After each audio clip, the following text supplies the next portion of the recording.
Kesk, the dragonborn mercenary, surged forward with deadly speed, twin axes flashing as he closed in on Thrumley and Garin. The dwarf caught one blow on his shield with a dull thud on wood, while the other whistled past Garin, narrowly missing its mark.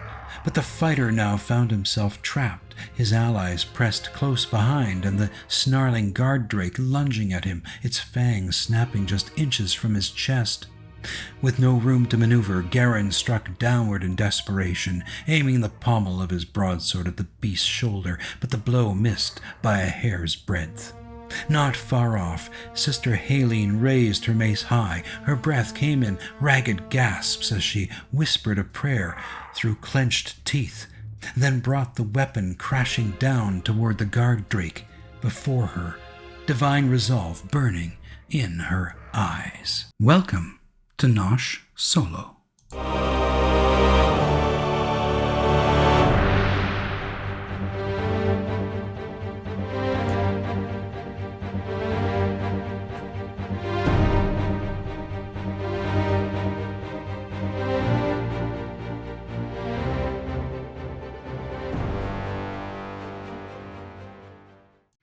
Hello, and welcome to this part 5 of Chapter 1 of the Keep on the Borderlands by Sims, and I am again going to begin with an homage to Moldvay and his 1981 Dungeons & Dragons basic rules, and this is the description for the Halfling. Halflings are cheerful, small-statured demi-humans, standing around 3 feet tall and weighing roughly 60 pounds. Known for their warm hearts and love of comfort, halflings are sociable and curious, though not particularly drawn to danger for its own sake. Their adventures often stem from a desire to secure the cozy pleasures of home, good food, a warm hearth, and a well-stocked pantry. Halflings are capable of wielding any weapon or wearing any armor, so long as it's been properly sized to fit their smaller frames.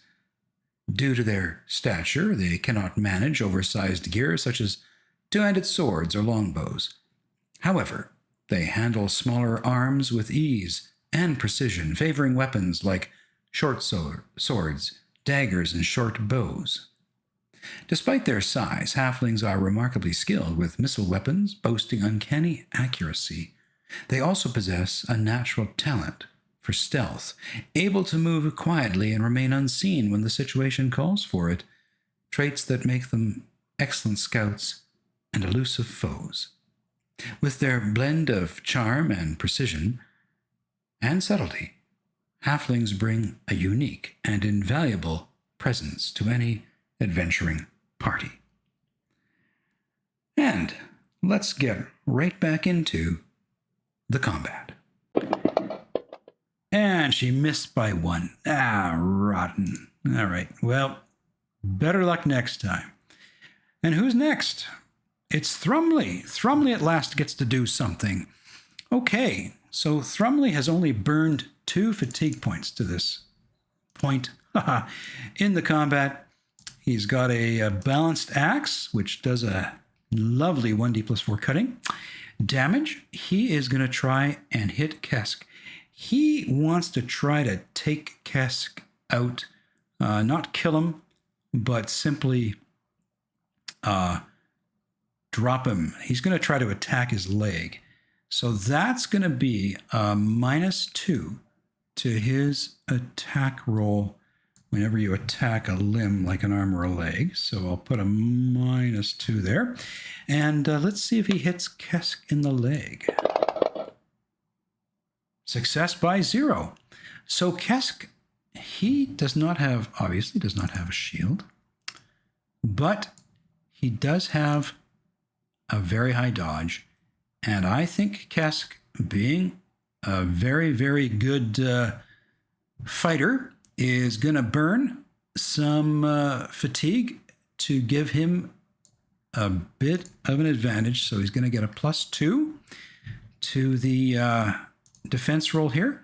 He's not going to retreat. He wants to press this attack wouldn't be something that he would even think of retreating. Good heavens.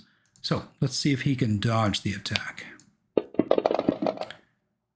Success by 2. So the axe harmlessly whistles by his scaly leg. Who's next? Velistra. Oh, okay, wizard. Time to shine? I think so. So what should she do? Well, you know what? Duh. She's going to start concentrating. That's the simplest thing.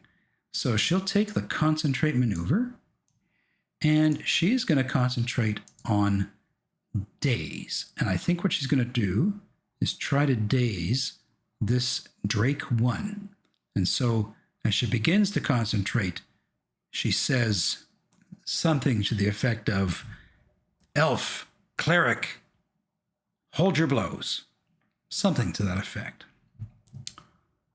Okay, who's next? Okay, we have gone through technically 1 second of combat. So the lizard with the spear, who I think I'm simply going to identify at this point, this is a green, what they call a green scale trapper. He's up here. So the green scale trapper has been aiming at Thrumley for 1 turn. His net has an accuracy bonus of +1. So what he's going to do is he's going to take a step, and he is going to simply aim again for another turn because Thrumley's a little engaged. So he takes a step, and he keeps on aiming. Okay, Guard Drake 1 has, remember, kind of did this weird bite. So this is the first turn of it readying itself. So I'm going to exchange the weapon unready for a weapon, or for a readying, if you will. And this will be his first turn of having to choose to ready his mouth. Doesn't that sound odd? But that's precisely what he's got to do. So here, we'll just drop that in there. He's also in shock, so he doesn't really, it's not going to attack. Guard Drake 2, however, is still in close combat, has been not injured to this state. So he's going to bloody well try and bite into Garen again. Let's see if he succeeds. And he succeeds by 4. All right. So poor Garen, he's really in a tight spot. And so he's going to burn another point of fatigue.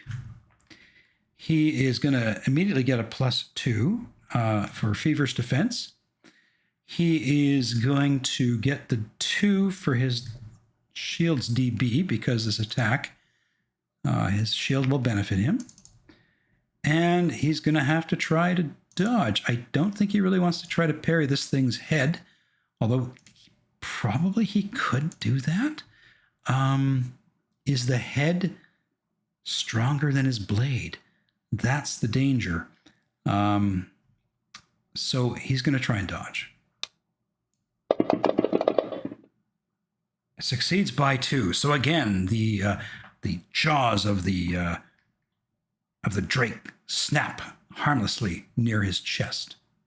Okay, let's carry on down the line. So we have Kesk, who successfully had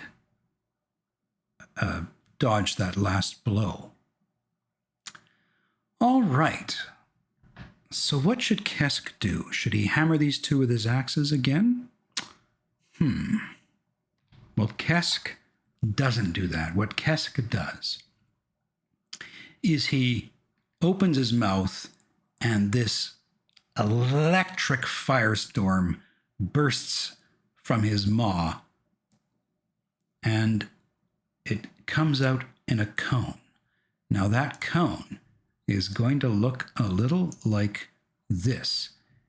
I'm just going to draw it on here for now. So pointers, cone, and it has a 1 yard. The cone is 1 yard at close, and it's 2 yards wide at a reach of 1. So I gotta kind of have it like that. It's 1 yard wide in close, and it goes out to 2 yards wide at a reach of 1. So if I were to pull this over here, that's kind of what's going on here. His breath attack will certainly reach Garen and Thrumley, as well as his guard drake. What a rotten master.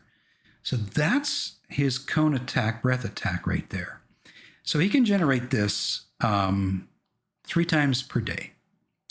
And as with the lightning spell, anyone who's got metal armor on, ding, ding, they're going to be, their armor will only technically be effective as DR of 1. And if this breath attack should actually wound either of them, they will have to make a health roll at -1 for every 2 hit points suffered or be stunned. So the first thing we got to figure out is, does he actually hit them with this? That's the first question. So it's a melee attack. It's not a ranged attack. He's got a level of 12 in this. So he's going to target, technically, both these guys. 1 second. So if I have this correct, he only has to make 1 roll. We'll say that the target point is like at the back end of these 2 guys here. Like there. Ish. I know it could possibly, like that's 2 yards. It could possibly catch Sister Halene as well, like her mace arm, if you will. But I'm going to say that his target was basically right about in between these 2 guys. So let's see if he actually succeeds in his attack roll. Oh yes, he does. He succeeds by 6. So his attack is very much on target. And that means that these folks here can try to dodge to not be affected by it.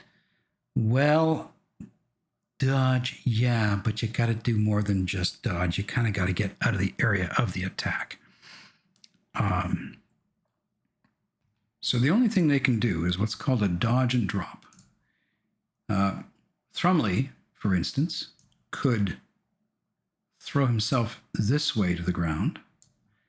And Garen, because he's not being grappled by this baddie, could also throw himself over here to the ground.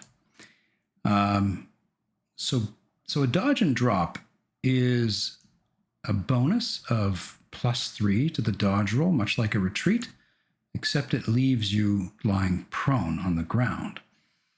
And I think I'm not going to worry about Sister Halene getting hit by this thing. Would she even know it's coming, for one thing? And I'm just not sure how much of that's... Yeah, but you know what? It is a yard. Yeah, it's a yard out. If I were to remove this and draw that pointer from Kesk to her, I see now that says it's 2 yards to reach her. Yeah, I'm not going to worry about that. I'm not going to worry about that.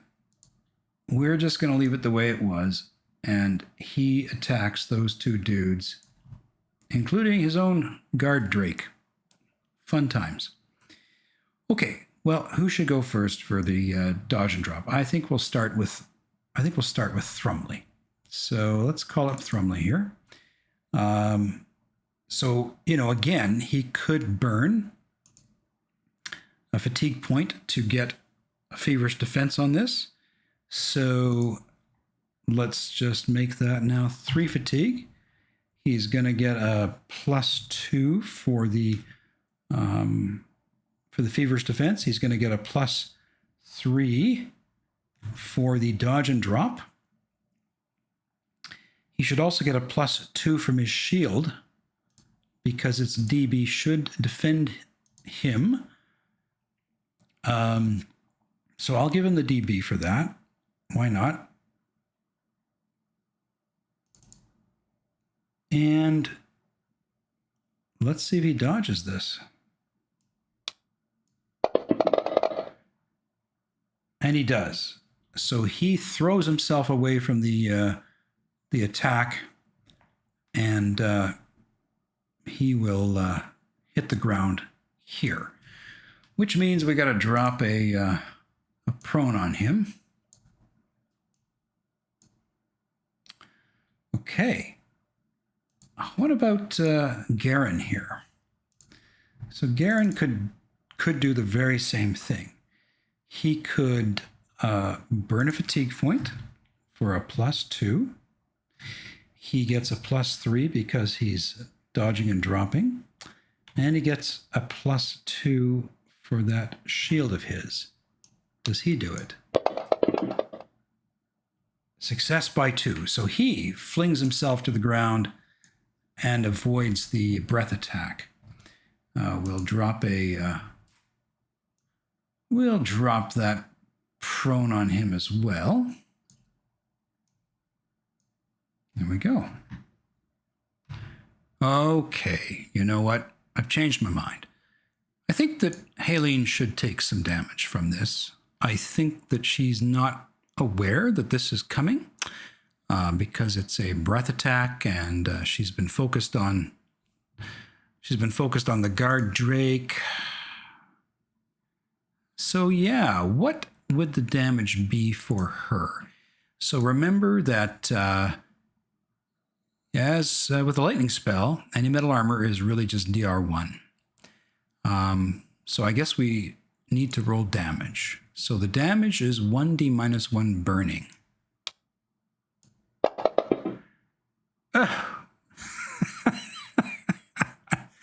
Well, okay, she really did just get the tip of that sparkle, eh? So if I, what has she got for armor anyway? I think she's got heavy leather. Sister Halene, what has she got?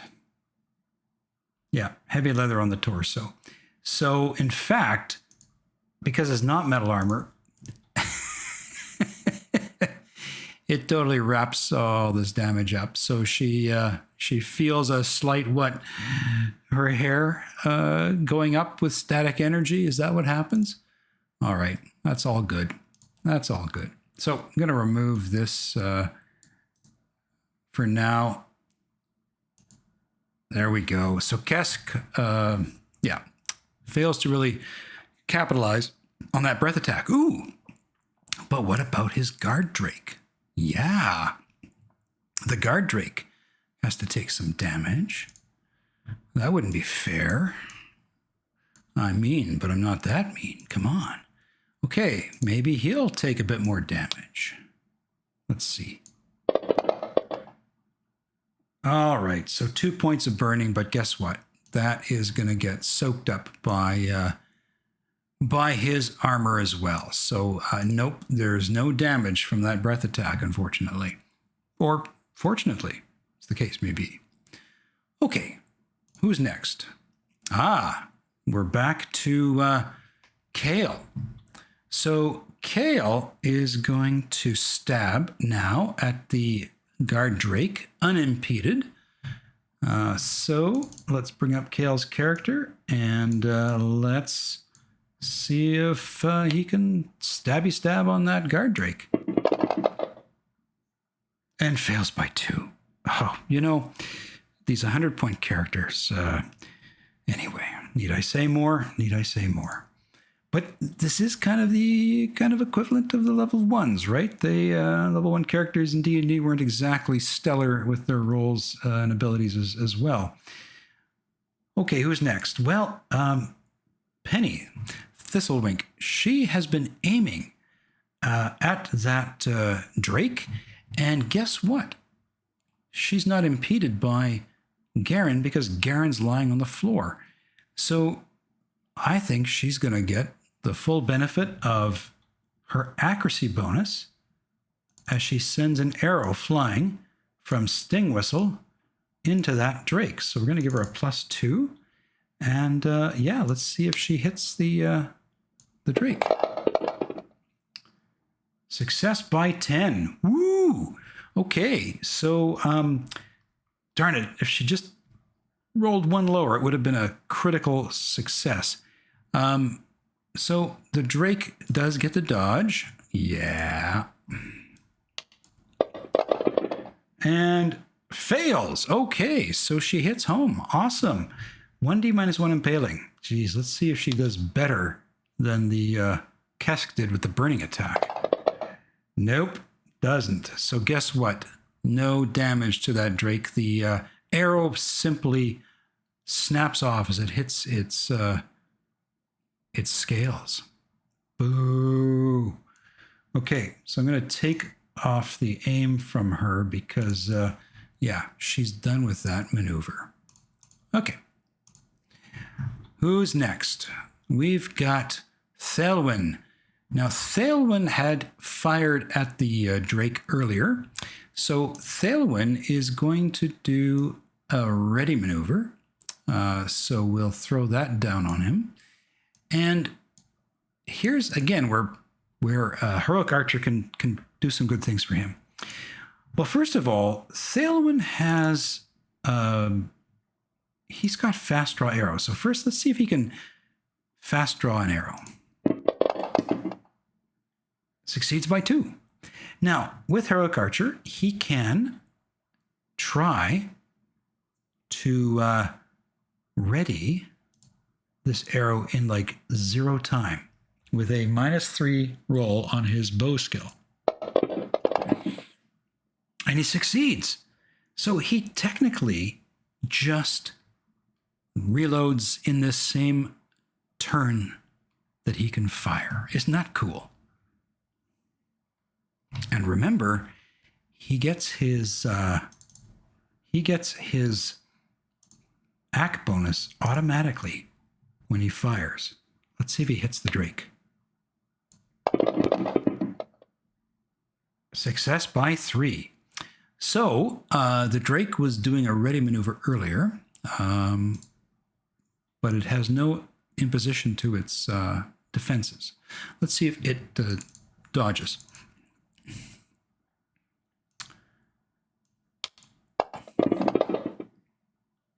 And it fails by 7. Okay. So what does he do for damage? 3. Okay. Well, 2 points are going to get through on the drake after adjusting for the armor of its scales. And that is going to at least give him a shock modifier of -2. So we'll apply that. All right. Well, good shooting, Elf, as it should be. You sure didn't shoot that well the last time, or maybe the guy was dodging all the time. Anyway, didn't go well. Okay, so let's see who's next. Ooh, okay. So now we have the blowpipers. The pipers who blow? Anyway, never mind. So let's go and see. They have been aiming for, let's see. Well, I guess they aimed last turn. That's it. They aimed last turn. So they're going to continue aiming because of the range. So I'm just going to go down the line. They're all going to aim. Okay.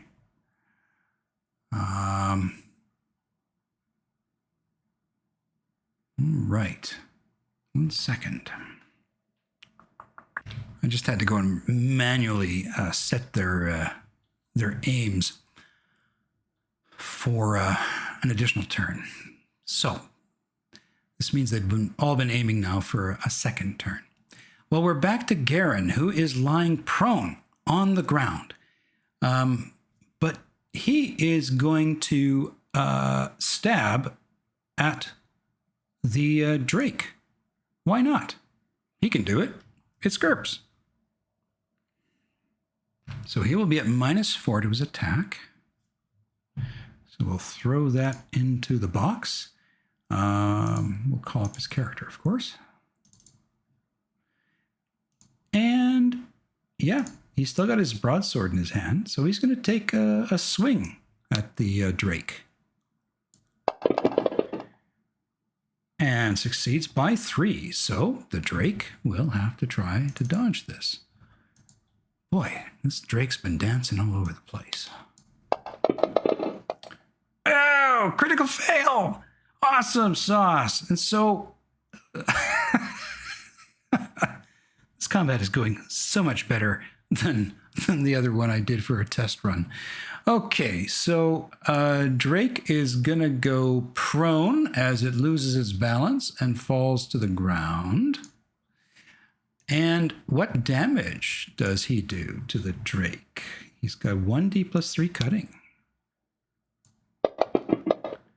Oh, that was almost a 6. Still, 5 isn't shabby.